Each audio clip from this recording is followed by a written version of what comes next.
Hey, folks, welcome to the next edition of MSP Business School. As always, I'm here with Tim McNeil and Rob Rogers. How you guys doing today? Doing well, sir. Yeah, Doing doing well. good. How are you doing? About you? Awesome. No complaints, no complaints. Another week in the big city, as they say, right? Yep. Joining us today, we have Don Sauer from Aligned IT, and I want to welcome Don to the show. But before we get into our interview with him, we do want to give a big shout out to Jay McBain of Forrester. For some of you folks, you may have seen that he put out a list of the top 100 podcasts within the industry. And while we were certainly honored to be a part of that list, what I was really excited to see, guys, was how many different people in the industry are running, these educational forums and really trying to share their experiences with the marketplace. I was kind of shocked to see here there was 100 of them because, I've probably heard of a couple dozen myself, and it was pretty cool perusing that list. So, kudos to Jay for taking the time to put that together and get that word out there. I know we've seen some direct results as a result of it. You guys have any thoughts? I thought it was amazing, like all the different types of podcasts that were out there, like everything from Linux to Apple to everything that you could imagine there was out there. I thought it was amazing. It was a lot of research and work that he put into that. It was pretty cool. Yeah, the variety was huge. It was I think the last time they did it was a few years ago, and they did a top 65. So there's enough out there where they had to expand it. So that was kind of cool. I mean, if you look down the list, almost all of them were educational. Very few just selling podcasts. There were a couple, I mean, like always, but for the most part, it was pretty educational. So it was cool. It was cool to see. Yep. I think it spoke a lot about the fact that he struggled to get to 65 last time, and he actually got cut on this list this time. So good. And stuff. we made the cut, Brian. Yeah, we made the cut. Imagine that. Somebody wasn't listening. Yeah. But in any event, we got Jay joining us in a few weeks. That should be a fun session. But I think today is going to be a real fun session. I've always had some great conversations with Don myself as we've had interactions over the past year or so. He's also a fellow fan of the Stogie. So, that makes him near and dear to me right there as well. Brian, I don't know if you could see it, but I just realized that over my shoulder in the corner there, can you make out what that is? No, can't see it. Well, can't see it. There's something up there on that shelf, but I can't quite see what it is from that far, partially because I'm old and blind too. Oh, that's beautiful. Oh, there you go. Nice. Okay. Very nice. And as you can see, Don is not shy with what he smokes either. There's, Padrones are a nice batch. I'm a big fan of the Padrones. And the beauty of Florida too, you don't need a humidor; it just happens. Yeah.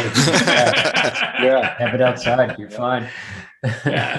Whereas over here, I got to upkeep everything, and you can't see mine. It's off to the right side, but the same thing. But anyhow, they got a great store and a setup down here that I love to go to, the Corona Cigar Store in Orlando.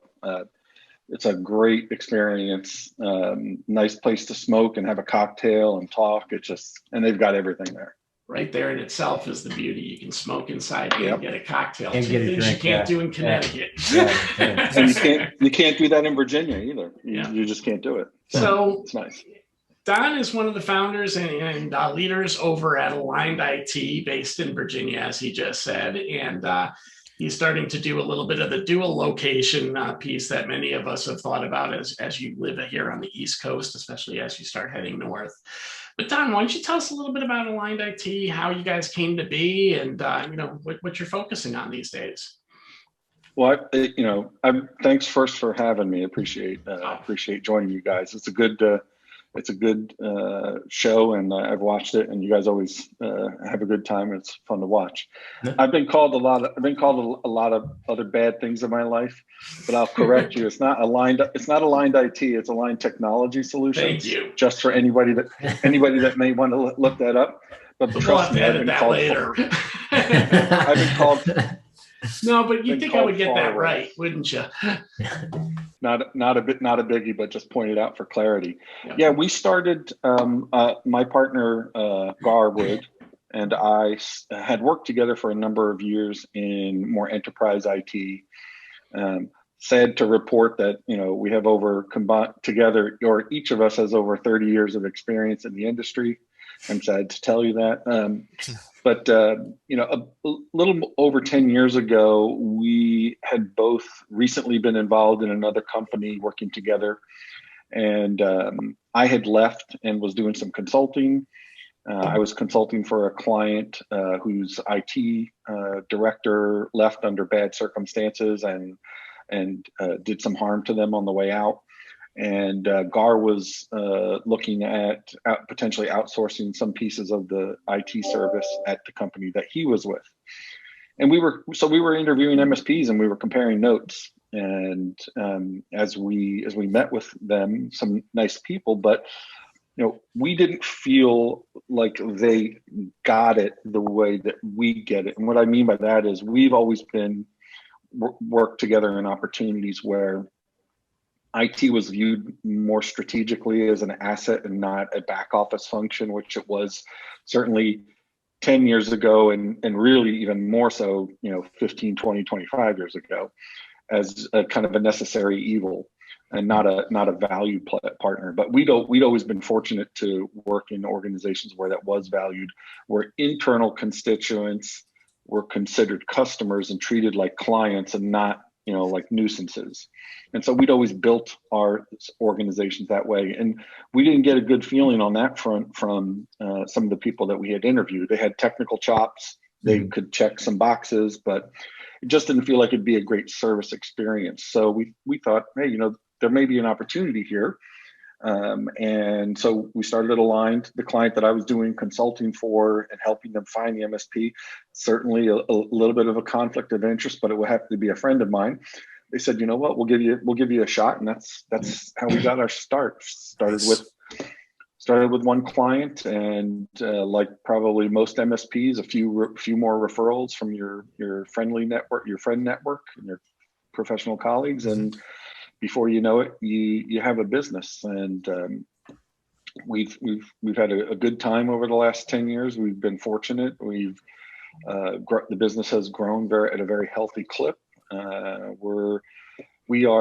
have to check my watch. We're either at 24 or 25 employees now. We're in a little bit of a growth spurt right now.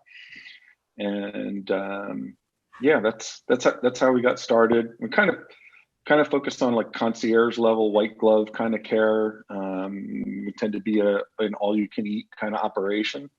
And clients that sign up with us stick around because we're pretty good at what we do. I love those bootstrap stories. Just love them.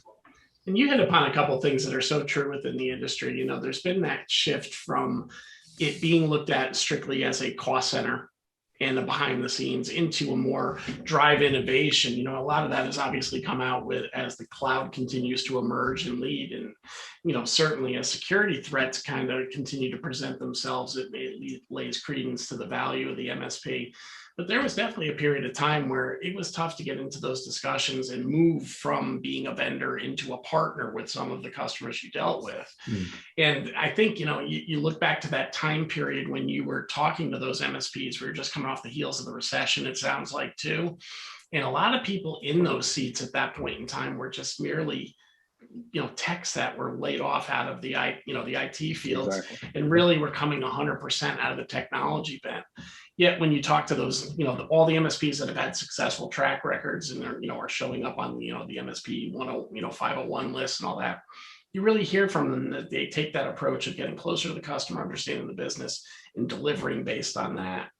And kudos to you to finding that pretty early in the cycle, because that was definitely something that we combated against. And it's also where a lot of the commodity pricing came from too, quite frankly. Oh, 100%. Big raise. Yeah, I'd like to say we kind of did it purposely, but quite frankly, it's in both my partner and I, it's in our DNA, and we probably couldn't do it another way if we wanted to. It just, really, sometimes I talk about it, we're really service people. We like to serve others. I'm a volunteer paramedic in my community, and I devote a substantial amount of time in terms of training and actually providing service. And what I like about it is not, I know some of us are perceived as adrenaline junkies and all that, but it isn't like that. I mean, you're really helping people, and whether it's helping clients solve problems or get better, or helping people get better or get what they need. That's what floats my boat. Couldn't be any other way. Yeah. So, you talked a little bit about the story about how you got here, right? And some of the things that drove you to starting Aligned with Gar. But let's talk a little bit about where, some of those key pivotal moments, right? None of us have had a straight line growth, right? There's always been some rocks and some hurdles along the way. Tell us about something that helped shape Aligned to what it is today. What are some of the things that really drove your business or changed how you viewed things in the marketplace? Yeah, there have been a number of points where tipping points or small tipping points where you cross a threshold and you move on. You grow to a certain level. It affords you the ability to do things a little bit differently and to get economies of scale. But probably the recency is also, it's easier to recall the most recent things. But probably 2.5, 3 years ago. And this is probably going to be a cliche, and I'll bet others have said this, but we joined a peer group, and we joined IT Nation Evolve, formerly HTG. And, we had low expectations going into it, and we contemplated it for a number of years. But, they have quarterly meetings, and we get together more frequently than that with our individual group. But, we just had our quarterly meetings last week, or earlier this week. And, every time I go into it thinking, what else could I learn here? And every time I come out with at least one gold nugget of, I need to pay attention to that, or I need to think of this differently, or I need to check myself because, I see something here that is not right. So, the peer group has really gotten us focused in a lot of ways, and it's gotten us structured properly, thinking about the longer term, including where does all this end? Because everything ends at some point, right? Yeah. And prior to that, we were just signing up clients and doing business, and we come from business background, so it wasn't all lost on us before we joined the peer group, but it really shined a light on it and gave us a context and a structure. The other, and that was, like I said, 2.5 years ago. The other one that recently has been a big help is adopting EOS as a framework for managing the company. Thinking in quarters and thinking of a short list of important goals and focusing on those goals, rocks, whatever you want to call them. Yep. That's been a big help for us too. That's funny. We a few of the themes that we've had over the last year of doing this is getting a business coach, being in a peer group, using EOS, or profit first. I mean, those are all trends. Those are the big ones. Yeah. Especially since COVID hit. I mean, just the chaos around last March, and what do you do? When do you do it? How do you do it? I think peer groups they've exploded over the last year in a good way. I mean, Rob and I have had a similar experience at right around the same time period, actually. So it's they're very very useful, very helpful. Yep. Stick to your scorecard, stick to your IDS. Yeah. Stick to your L10s, and you'll be okay. Yeah. And we definitely get that comes up quite often, the whole peer group piece of it. But the other thing I see, especially with the Evolve peer groups, obviously I've had more exposure to yours, Don, than some other ones that, across the board. But, there's about a half dozen I work with that you really see how tight knit that community is. And really, it's not just about their own success. They like to really make the success of everybody in the group, and they relish in the success across the group. It's been amazing to me to see how parochial these guys become within their groups and how close knit they become, there. And I think it's because everybody's on the same shared journey, right? This isn't easy. Everybody got into it differently. There's a lot of technical founders. There's a lot of business first founders. And as a result of that, everybody kind of comes in with this little slice of knowledge that others don't have into these peer groups. And I think that's what really drives the synergy. It's amazing to see. We're lucky with the diversity and the composition of our specific group.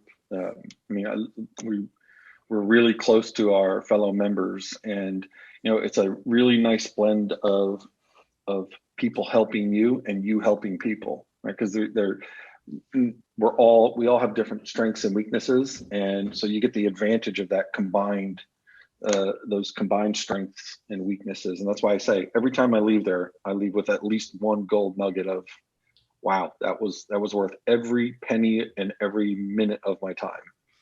I think the other side of that too is the forced accountability that these groups put too. I'm constantly talking to people that are part of our ramp camps, and they're always like, "Oh, can we cancel next week? Because man, I got to get my work done before I go to my peer group." And I love it. It's like good, get ready, get that stuff done. It's amazing to see, because nobody wants to be that guy that shows up unprepared, right? That's right. That's right. Yep. So, what's next for Aligned, Don? What are some of the things that you guys are working on or looking to do as you continue to grow? You mentioned, it's based on the clock. It's either 24 or 25. Is growth a continued model that you're looking at? Are you looking at expanding geographically, regionally? What is on the horizon for a group like yours?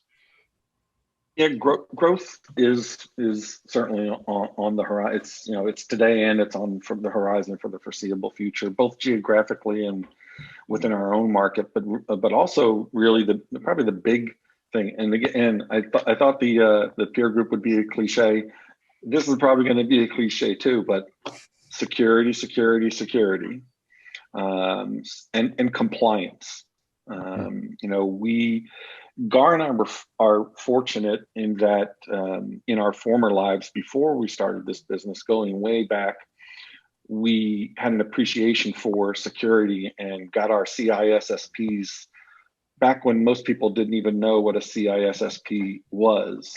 And we got our CISSPs, and we got our CISM and CISA and CGEIT, and we had a bunch of acronyms after our name. So we were pretty immersed in security and understood its importance. And I think that helped us recognize relatively early this wave of security and compliance driven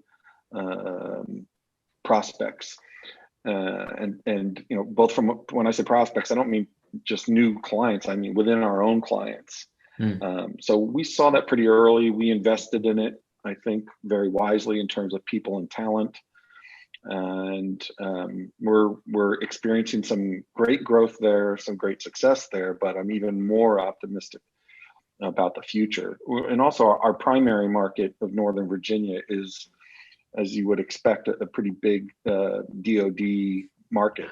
Oh, yeah. And so there's a compliance drives or forces, in some cases, a lot of change in organizations that otherwise wouldn't change. And so we're very much in tune with the DoD community and DFARS and NIST 800-171 and the hot topic du jour, CMMC.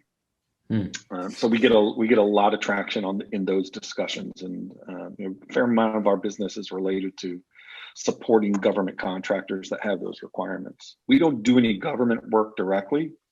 We're not on any contracts, but we serve a lot of companies that are. Yeah. And really, it's that downstream that the biggest risks live. So it's a good place to be, Yeah. And I was going to say, you guys are right in the thick of it with your location. Yeah, you're in the right place. That's for sure. You are definitely in the right place for that. No doubt. Yeah. And frankly, our expansion plan, geographic expansion plans, we found some wonderful data that's easy to find, very detailed data on where all those markets are. And those are markets that we will be targeting for our geographic expansion, because we have a good story to tell, and we know where those audiences are. Nice. Beautiful. Yeah, you're spot on though. Security never goes out of style, and these days, especially now that liability is being what it is within the industry, everybody's more keenly aware, both on the MSP side and on the customer side. It's not as easy as it used to once be to get, and a lot of folks are really looking to their MSPs to help them prepare for that. And that's certainly something that breeds a lot of opportunity to the MSPs that I'm talking about or talking to. I mean, with each passing day, I mean, the examples are smacking you in the face closer and closer every day. I mean, look at, gas lines. Yeah, I know. Yep. My wife went out this afternoon. I said, check and see if there are gas lines, and fill up the car because it's time. It was time anyway, right? And she got there, and long gas lines, and I'm seeing everybody else post about that. I mean, it's crazy. The examples of the damage being done. It's really getting closer to home for people, and I think they're starting to appreciate that this is not just big companies and big government and things that have to worry about this. It's everybody. Yeah. You had an episode about 3-4 months ago with a gentleman named Craig Reardon, whose role is strictly doing the IoT side of the security, like really being within the physical plants and these utilities. Because the truth is, and I'm sure you know this, Don, there are some archaic systems out there. Yeah. And there's still systems that are based on COBOL, running these electric grids. And, obviously, if you're looking for a penetration point and you have some savvy, that's what you're going for. It's kind of like when they take out, work on some of the fiber lines or Houston Street in New York City, where for whatever reason, still most of our communications comes into for the Northeast. It's, those are the targets these days, those things that are really outside of what we traditionally cover, but really should be looking at, how do we expand and grab some of that greenfield opportunity? Yeah. Well, I think we're the electric grid is particularly scary. Yes. Yeah. Yes, it is. Yes, it is. Because there can be all the gas sitting in the tanks, but pumps don't pump without electricity, and virtually nothing happens without electricity. So, You think about that, and you think about the water supply too. The fact that it doesn't take much to contaminate a water supply or get involved there, and biowarfare is going to, it's certainly already proven to be one of those interesting things that we're going to have to consider. But that said, I think we've hit this depressing note here. I think bring things back to life a little bit, right? Getting pretty upbeat. You go down the security hole, and all of a sudden, everybody just kind of gets like, man, what does this mean for us in the future? Gonna need some whiskey. Exactly. But I think, Tim, you've got some of our speed round questions prepared, right? I think we always like to have a little fun before we end this. I do. So we've got, Don, we've got 5 questions. They're all quick, just first thing that comes to mind, and kind of go from there. First one is text, talk, or Teams? Teams. Teams, okay. And Teams with talking on Teams. Well, yeah. Dual purpose. Yeah, fair enough. Music, movies, or TV? Music. Yep. Okay. What age do you want to retire? How old am I, honey? Is now too early? No, realistically, my plans are in the early to mid 60s. 64 might be a good number. No. All right. Mac or Windows? Oh, that's a tough one. Personally, Mac. Okay. Business, Windows. For my use, Mac. For my clients' use, please be Windows. Yeah. That's fair. Although I will say we do have a fair amount of Apple knowledge, and we do have all clients that are all Mac, and it's one of the differences.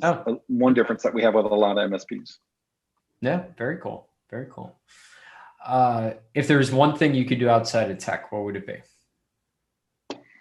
Oh, that's a no-brainer. I mentioned before that I'm a volunteer paramedic, and that is, that aside from my children and my family, it's the great passion of my life. I would do something in the medical field, but probably continue to be a paramedic, maybe take it to an advanced level. I mean, I love the subject, and I love the service. It's cool. It's whether you're a volunteer or a paid person, the rewards are the gratification of helping someone on what in most cases, or many cases at least, is the worst day of their life. And if you can help them through that, maybe even help them survive that,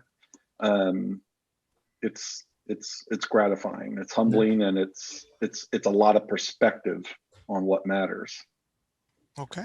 All right. Well, Don, we really appreciate it today. We thank you for joining us. For anyone that is looking to get in touch with Don, we will be including his LinkedIn profile with the podcast. Also, this episode will be up on mspbusinessschool.com and anywhere you get your podcast. Don, before we break away, do you have any closing thoughts for us? Thank you for doing this. Like I said, it's when I found out that through conversation with Brian that you guys were doing this. I know there's a lot of chatter and people talking in various forums and all that, but you guys have a real common sense, down to earth, real perspective on things. So I appreciate being invited and appreciate you guys doing this. We certainly thank you for joining us. Thank you. We thank you for joining us, sir. Yeah. All right. Got it. As always, fellas, it's been a pleasure. And we get to do this all again next week. Yeah. Yeah. All right. Yeah. Don, thanks again for joining us. Yeah. Thanks for coming on. All right. All right. Take care, guys. Thank you. Bye. Okay. Bye-bye.